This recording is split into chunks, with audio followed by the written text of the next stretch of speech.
Bonjour Pascal Molin. Bonjour. Vous êtes commercial, responsable export de la société Bruker. Pouvez-vous nous présenter votre société?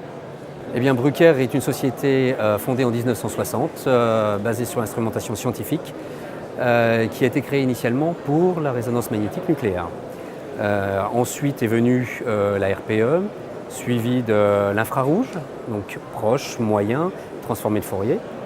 Ensuite, vous avez un département qui est un département spectrométrie de masse, et l'un des derniers qui est anciennement le département analyse de Siemens, qui est le département AXS, qui est le département rayon X dont je fais partie.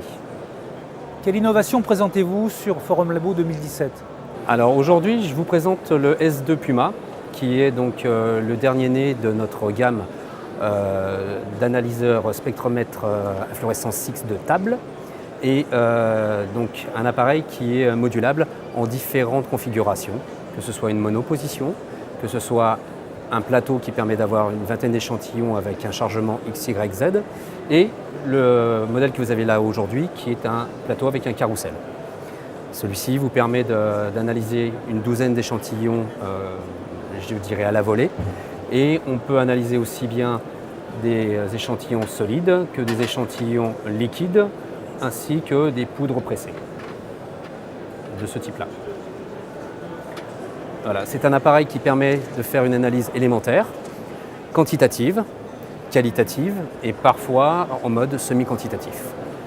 C'est un appareil qui permet d'être mis directement dans du procédé et qui permet d'avoir une interface directe sur un écran tactile pour être utilisé par un simple opérateur.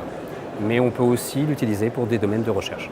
Bonjour Fabien Loher, vous êtes ingénieur commercial Bruker Division Optics. Quelle dernière technologie en infrarouge présentez-vous à l'occasion de Forum Labo 2017? Je vous présente le Lumos. Le Lumos qui est un microscope infrarouge complètement autonome. Il ne dépend plus d'un spectromètre infrarouge et permet de faire des mesures entièrement automatisées. On peut passer très facilement du mode transmission, réflexion et ATR via le logiciel. Il n'y a plus aucune manipulation à faire au niveau de la table.